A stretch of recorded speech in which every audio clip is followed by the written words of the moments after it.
ലോകം മറ്റൊരു മഹായുദ്ധത്തിന്റെ വക്കിലാണ്.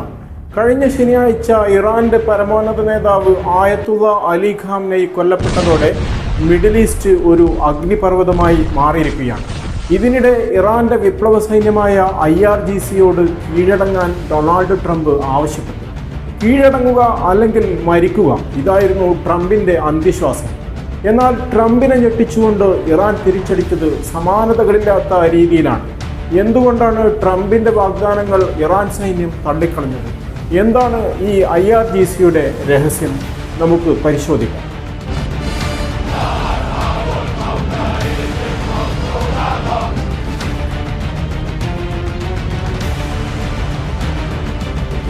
ശനിയാഴ്ച രാത്രിയാണ് ട്രംപ് ആ പ്രഖ്യാപനം നടത്തിയത്. IRGC അംഗങ്ങൾക്കും പോലീസിനും ആയുധം വെച്ച് കീഴടങ്ങിയാൽ പൂർണ്ണ സുരക്ഷ വാഗ്ദാനം ചെയ്തു. എന്നാൽ ആയുധം താഴ്വെക്കുന്നതിന് പകരം അവർ ചെയ്തത് എന്താണെന്നോ? അമേരിക്കൻ താവളങ്ങൾക്കും ഇസ്രായേലിനും നേരെ നൂറുകണക്കിന് ഡ്രോണുകളും മിസൈലുകളും തൊടുത്തുവിട്ടു. ഖാംനെയുടെ മരണവാർത്ത ഇറാൻ TV പുറത്തുവിട്ടതോടെ ഈ പോരാട്ടം പ്രതികാരമായി മാറി.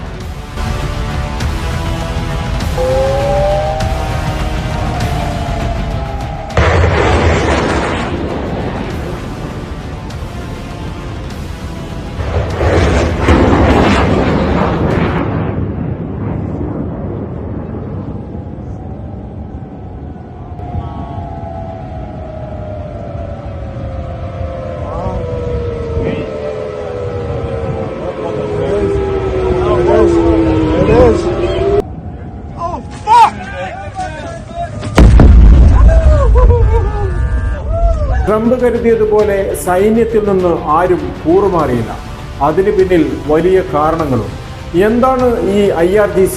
1979 ഇസ്ലാമിക് വിപ്ലവത്തിന് ശേഷമാണ് ഇസ്ലാമിക് റവല്യൂഷണറി ഗാർഡ് കോർപ്സ് രൂപീകരിച്ചത്. ഇത് വെറുമൊരു സൈന്യമല്ല, മറിച്ച് ഇറാന്റെ ഭരണഘടന തന്നെ അംഗീകരിച്ചിട്ടുള്ള ഒരു പ്രത്യേക വിഭാഗമാണ്. ഇവർ റിപ്പോർട്ട് ചെയ്യുന്നത് സാധാരണ സൈനിക മേധാവികൾക്കല്ല, മറിച്ച് രാജ്യത്തിൻ്റെ പരമോന്നത നേതാവിനാണ്.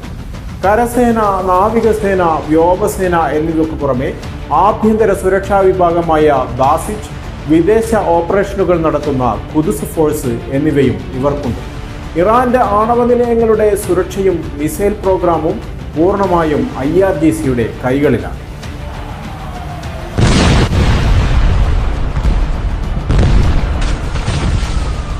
IRGC ഒരു സൈന്യം മാത്രമല്ല, അതൊരു വലിയ ബിസിനസ് സാമ്രാജ്യം കൂടിയാണ്. ഇറാനിലെ എണ്ണ ഉൽപ്പാദനം, ഖനനം, ഗതാഗതം, ടെലികോം എന്നീ മേഖലകളിലെല്ലാം IRGCക്ക് വലിയ പങ്കാളിത്തമുണ്ട്. ഇതിനെ അവർ റെസിസ്റ്റൻസ് എക്കണോമി എന്ന് വിളിക്കുന്നു. ഉപരോധങ്ങൾക്കിടയിലും രാജ്യം പിടിച്ചു നിൽക്കുന്നത് ഇവരുടെ ഈ ബിസിനസ് ശൃംഖല വഴിയാണ്. അതുകൊണ്ട് തന്നെ ആയുധം താഴ്വെക്കുക എന്നാൽ തങ്ങളുടെ അധികാരം മാത്രമല്ല, സാമ്പത്തിക നിലനിൽപ്പും ഇല്ലാതാക്കുക എന്നാണ് IRGC അംഗങ്ങൾ കരുതുന്നത്. ട്രംപിന്റെ വാഗ്ദാനം എന്തുകൊണ്ട് വിലപ്പോയില്ല? ഇതിന് 3 പ്രധാന കാരണങ്ങളാണുള്ളത്. ഒന്ന്, പ്രത്യയശാസ്ത്രം. ഇവർക്ക് മരണമെന്നത് ഒരു രക്തസാക്ഷിത്വമാണ്.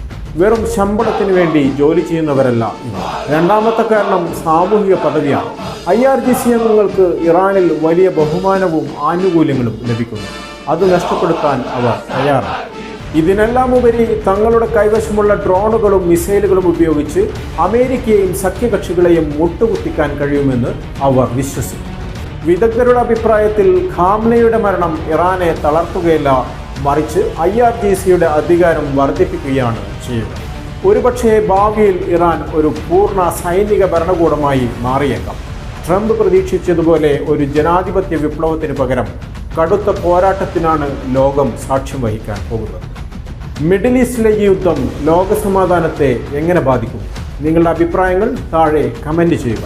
ഈ വീഡിയോ ഇഷ്ടപ്പെട്ടാൽ ലൈക്ക് ചെയ്യാനും ഷെയർ ചെയ്യാനും മറക്കരുത്. കൂടുതൽ അപ്ഡേറ്റുകൾക്കായി ഈ ചാനൽ സബ്സ്ക്രൈബ് ചെയ്യുക. കൂടുതൽ വാർത്തകൾക്കും വിശേഷങ്ങൾക്കും ന്യൂസ് ലൈവ് TV സബ്സ്ക്രൈബ് ചെയ്യുക.